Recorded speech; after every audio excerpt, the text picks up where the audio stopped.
The Immortal Constellation, written by Edith Balogh, translated by Barbara Dunchhazy and Edith Simon, read by Edith Simon.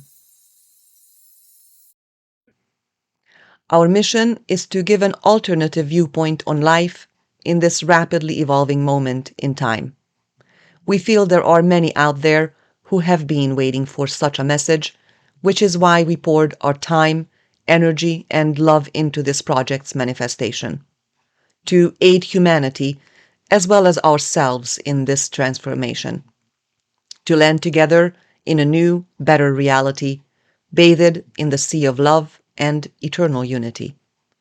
If you resonate with this message and would like to support our work, please feel free to share it with your community. Please subscribe, share, and like this video so the YouTube algorithm will suggest it to others interested in this topic. Thank you.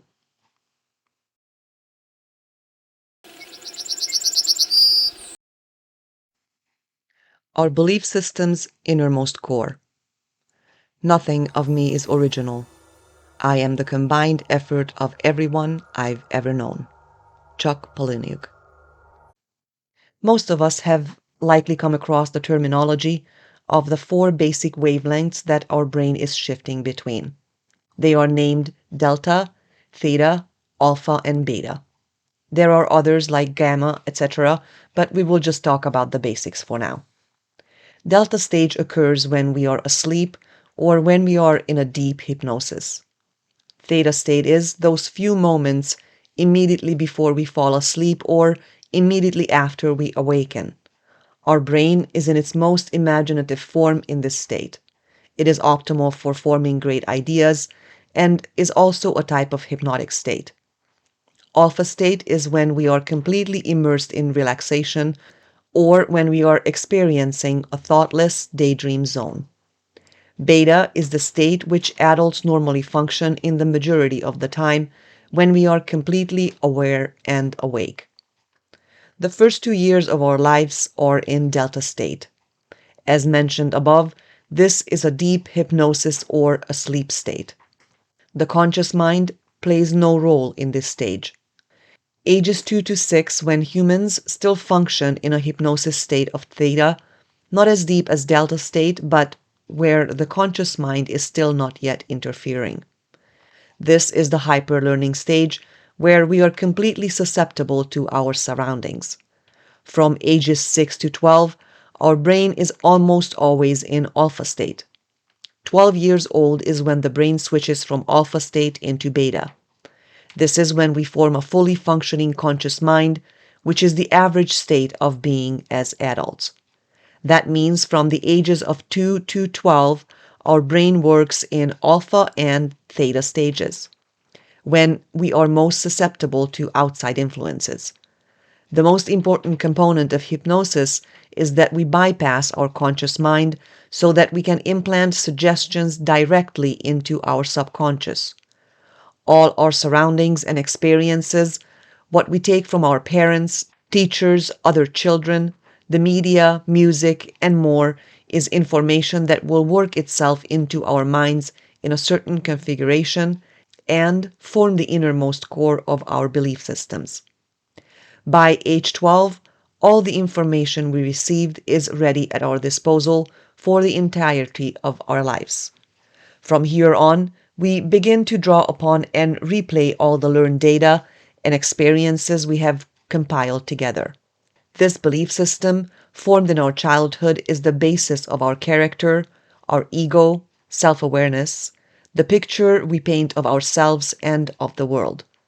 This is the fundamental component of our beliefs concerning family, marriage, love, religion, money, good, evil, truth, and deceit, ultimately everything which we have received information about into our brain's database. It dictates our choices and behavior, our success or failures, and determines our life's unfolding. This means that by age 12, by the time our brain moves into the beta function, the program is fully built out. The hypnotic suggestions we received and bring with us from our childhood are embedded deep into our very cells and stay there locked away from our conscious mind, controlling us from this deep and inaccessible space. The development of our belief system. Do not believe in anything simply because you have heard it. Do not believe in anything simply because it is spoken and rumored by many. Do not believe anything simply because it is found written in your religious books. Do not believe in anything merely on the authority of your teachers and elders. Do not believe in traditions because they have been handed down for many traditions. But after observation and analysis, when you find that anything agrees with reason, and it is conducive to the good and benefit of one and all, then accept it and live up to it. Siddhartha Gautama. The collection of information we bring from our childhood is a prominent determining factor in our character. Of course, throughout the duration of our lives, this database grows, and thus our belief system is ever changing. But these changes differ once our conscious mind steps into play. As I explained before, this information embedded into our cellular formation is not in contact with our conscious mind and work as a sort of automated system outside of it. What do I mean by this? The simplest way to explain is that we do not pay attention to it. Being conscious implies awareness. It is the focus of our attention and the awareness of our thoughts, sensations, existence, and surroundings. Everything that is outside of it, outside of consciousness, occurs in an automated process. This is why our belief systems are so crucial to the development of our lives, because we spend nearly 95% of our lives in an automated state, and the program is nothing else but our previously formed beliefs and habits. This would not be an issue if this mechanism were only able to select and be consciously aware of these beliefs and habits, so we could be running the kind of program which works towards the betterment of our lives. So a question arises here. How can we rewrite it? Yes, this is a difficult question. I do not believe anyone knows how to write a perfect program, especially because, in my opinion, no one agrees on one version of life which is perfect. I think life is perfect as is, with its own enigmas and elusiveness, where nothing is ever the same and is always under constant reconstruction and change. That is why we can never really figure out life, because by the time we may think we have learned it, it has already changed into something else. It always eludes us, just like ourselves. We are a part of life and are continuously changing. With each breath we take, we are a slightly bit different from the person before. This is why I think there is no such a thing as a perfect program which is constant. The point is merely understanding its principal functioning and its fundamental components. That we know and understand, at least to some level, what and why the things which we encounter happen. If we are familiar with our program and can figure out how it can be rewritten, we stand some chance of turning our lives in a direction which commands and delivers happiness. So, if we accept that our belief system is the basis of the program, it is critical that we collect all of the information we can on it. The more we know, the better chance we stand of being able to interfere, take control, and bring about change. There are two basic modes of bringing about this change concerning our belief systems. One is we accept a new piece of information as an absolute truth upon doing our own research and finding our own answers. This will evict fallacies and implant truth into our unconscious. The point being, something accepted as absolute truth possesses no doubt. Whatever our conscious mind can accept on this level, it is able to change and influence the previous beliefs planted into our subconscious, even if our previous belief was completely in opposition of its new counterpart. Always the most recent absolute truth dictates. But there is a catch. Positive thinking does not quite work so simply, because when we merely think we believe something, but at the same time in the background some doubt still remains, it is not true belief.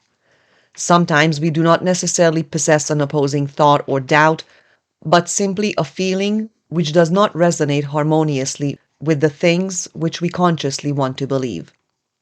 When this happens, we say we believe something, but have a hard time internalizing this belief and fully accept it within ourselves. Therefore, if we are 99% sure of something, it is not enough. If we want to know what we really believe, we must listen to the parts of our mind coming from behind.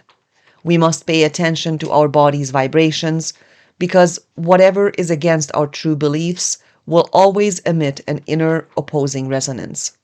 We can also measure how absolute our beliefs are by paying attention to whatever over time we have small doubts capable of shaking them.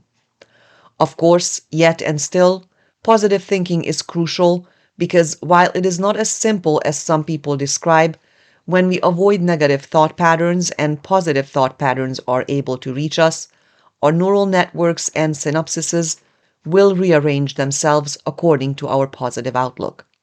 For an example, when you see an object which you connect with a bad memory, anything from a texture of a surface or a smell, your mind instantly creates networks of connections among the neurons, which after a while will form a regular pathway.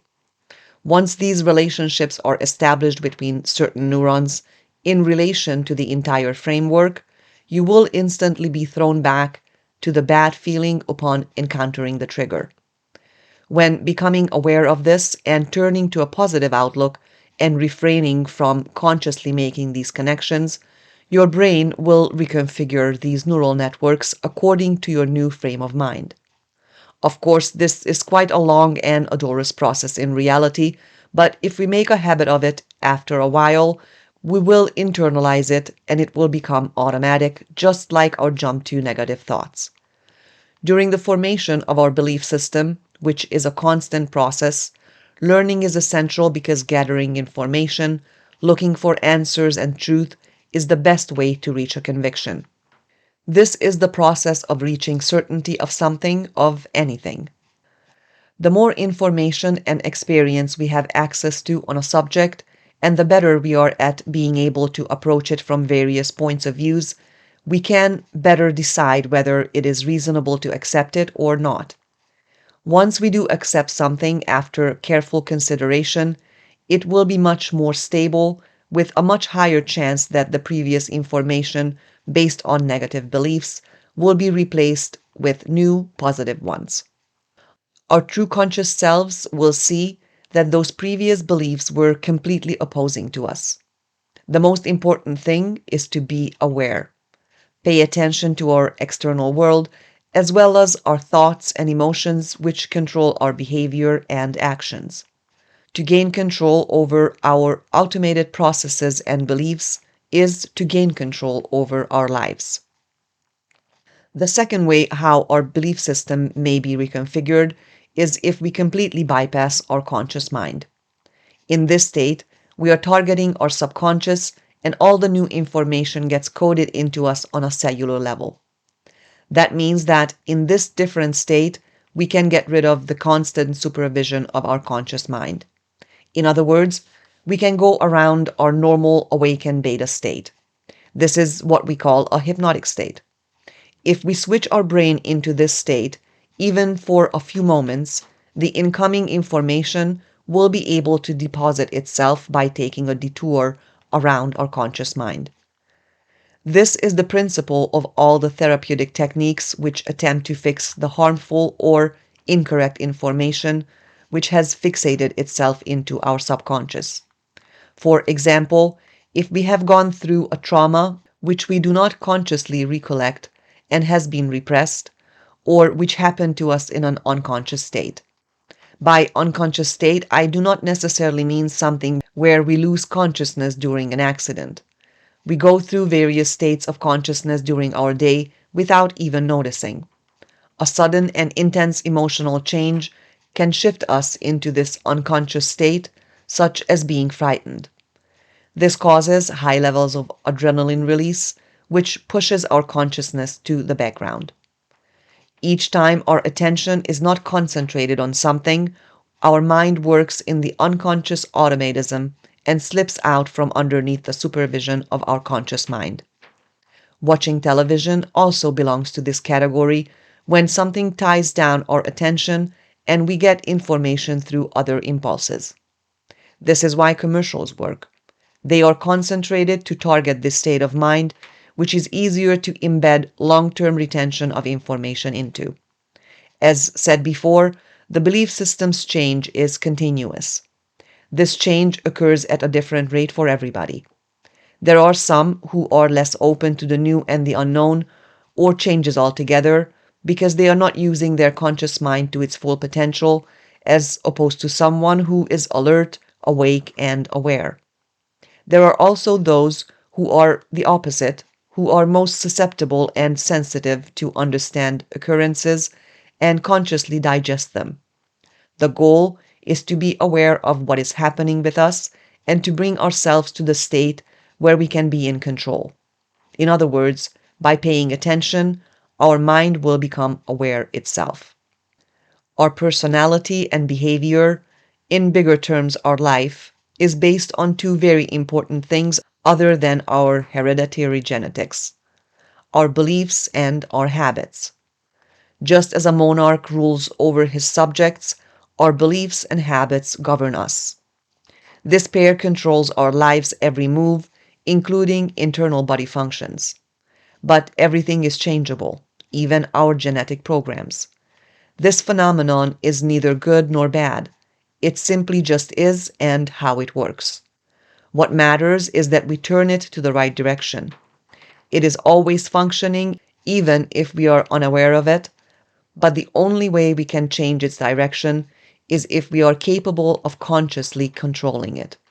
The only way we can try control is if we understand how it even begins. If we are not aware of these processes occurring, they just simply go on, and the majority of the time leads us onto wrong paths, which will ultimately cause us harm and unhappiness. The beautiful mind. A man is but the product of his thoughts. What he thinks, he becomes. Mahatma Gandhi. Belief is a fundamental component of our control system.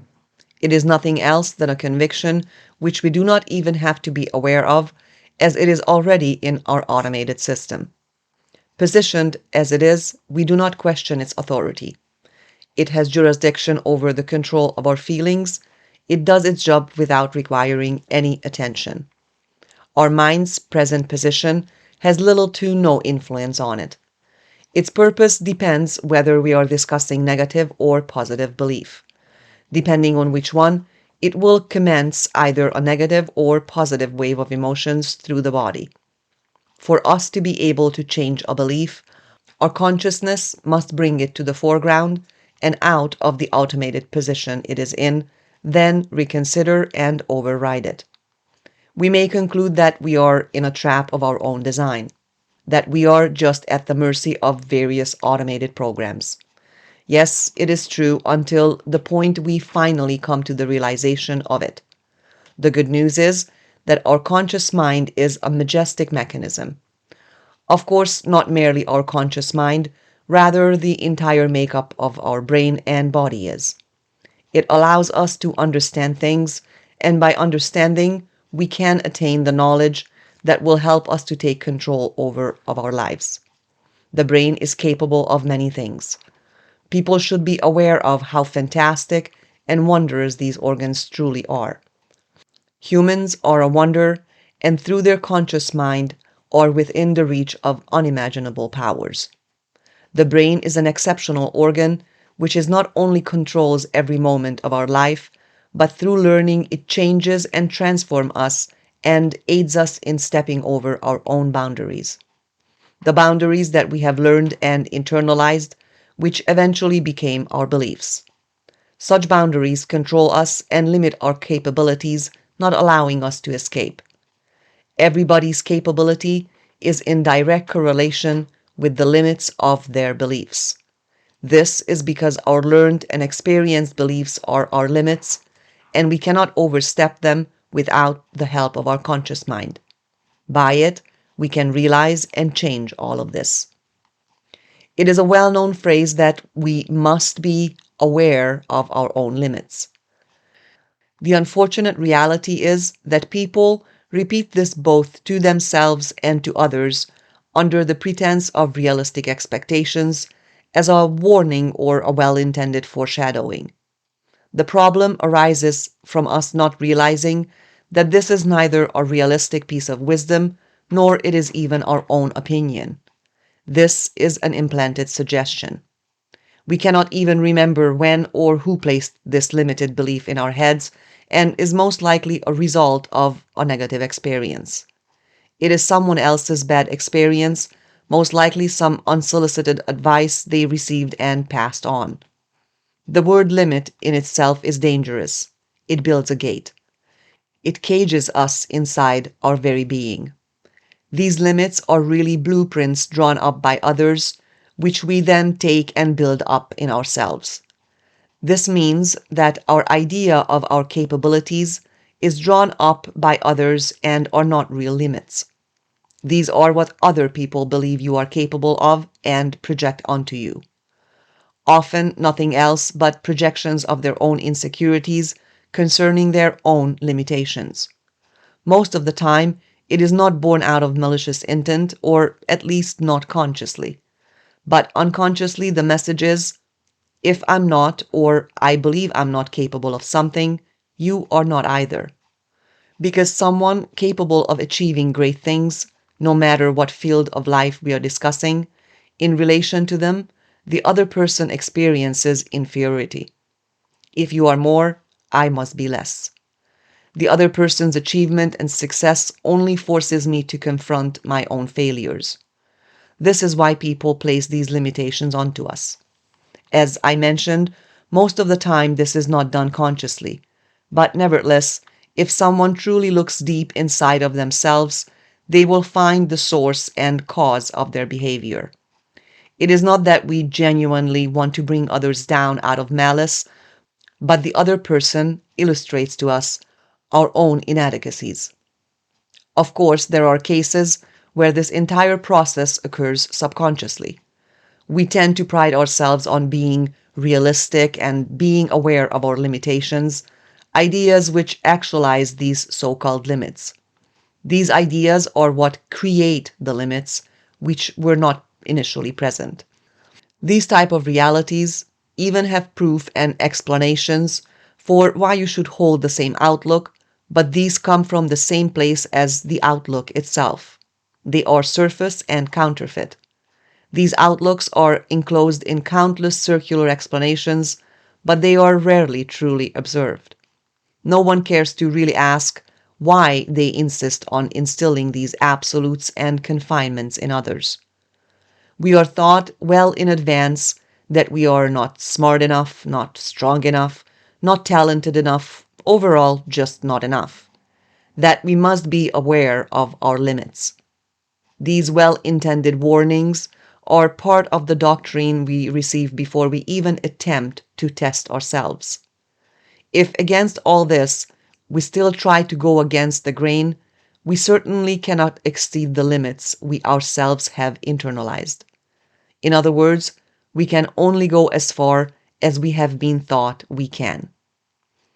Instead of letting everyone know of their so-called limitations, why do we not voice and repeat that we must be aware of our limitless potentials and possibilities? If we have a true and deep desire towards something, we possess the means to achieve it, and the possibilities will manifest themselves. Of course, we must put our desires under the microscope as well, to see whether they are truly our own or have been forced on us. Has it perhaps been copied from someone we wish to imitate? Or has it been evoked out of the sheer desire to please others? No one else can know what and who really lives within us, so whose advice or judgment can we really accept on the matter? This is a very important question, which is crucial to ask ourselves before we internalize a judgment, which could potentially alter our self-image and self-esteem. The same is true for experiences. Everybody can have a different experience, so who is to say that theirs is more genuine? This is not the purpose of experiences. They are not there to be compared or build limits before us or before others. We must stop searching for the limits and begin seeing the possibilities instead, because we manifest both. That is what reality truly is. If we can believe with our whole being that we can walk on hot coals without burning the soles of our feet, then we can. Something which has been done many times over and proves the strength of belief. Whatever we believe, we project outwards and send it off on its way to manifestation. We could say that our beliefs have powers of creation, but we must understand this the right way.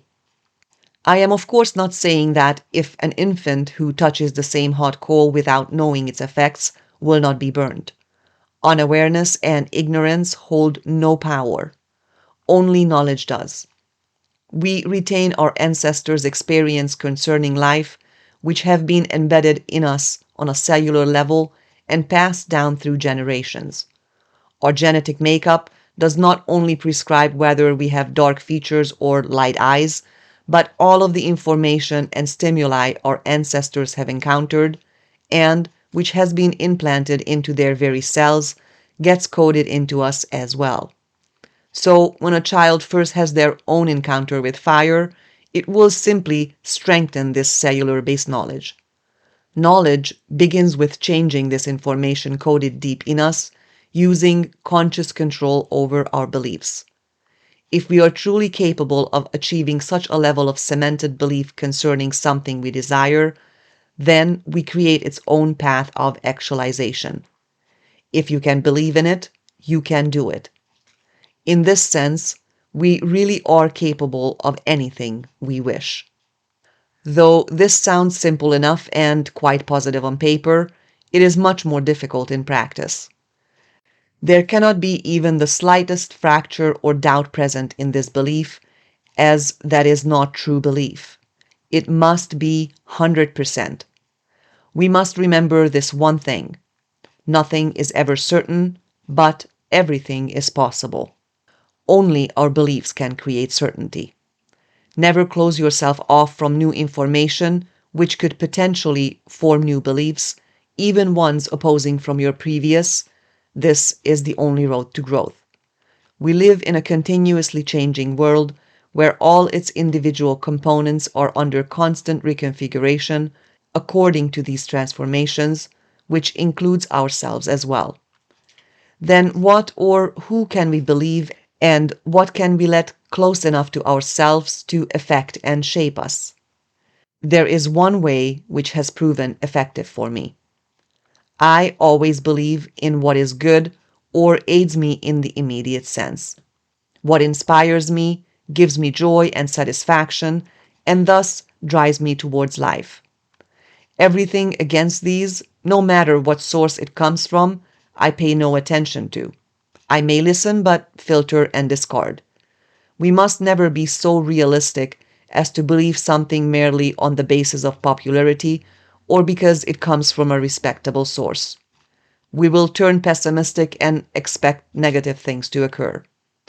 I believe this is the worst thing someone can do for themselves, and in a greater sense, for the whole world. I do not mean we should live recklessly and not plan for the future. I simply mean that if I always do as much as my immediate potential allows, there is an equal possibility for good or bad. What can tip the scales to my advantage onto the positive side are the choices of my attention, my expectations, convictions, and beliefs considering the outcome. Our mind can help us to get to know ourselves and others, to understand others in our relationship, and to find meaning in our lives and our world. If I can understand, I am much more than previously imagined that my environment allowed me to believe up to this point, and there is room to become even more. If we accept that we influence our own environment and all others, and through it we influence the future, then we will understand it is only up to each of us that our future is prescribed by careful consideration, conviction, expectation, and our potential to act upon them. If we understand that we do have a choice to consciously think, choose, and act, and that we are responsible for all of the consequences of those actions, then we can finally realize and accept the great capability and potentiality the mind is endowed with. The picture of the world we keep within ourselves will be repainted according to this. When we are consciously thinking, we are using a different part of our brain, and by it, we are changing ourselves. If I think differently, I will choose differently. If I choose differently, I will act differently. And by this, my life and my entire worldview will also change. Because we will realize that when we see an error in the world, it is not a problem in the world, but what we project collectively getting mirrored back to us. That if we are not happy with ourselves, the problem is not inside us, but rather the way we see ourselves. We have to repaint our picture, change our point of view, and realize that our realities are merely various different subjective points of views and possibilities. We must strive for knowledge, for conscious existence, without allowing our dependencies, our pre-cemented templates, and our previous incorrect beliefs to take control over us. How do we know our conscious mind is in action and functioning at a given moment in time, and that we are not in the automated mode? We must live our life whilst paying attention to ourselves as much as possible. Pay attention to your thoughts, your reactions, your emotions, and your actions, and realize the process, familiarize yourself with them, and find the connections. We cannot simply accept everything at first glance. We must make certain regarding the truth behind things. If we are capable in each moment to reconfigure the information at hand according to our circumstances and choose and act accordingly, we can say we are conscious beings.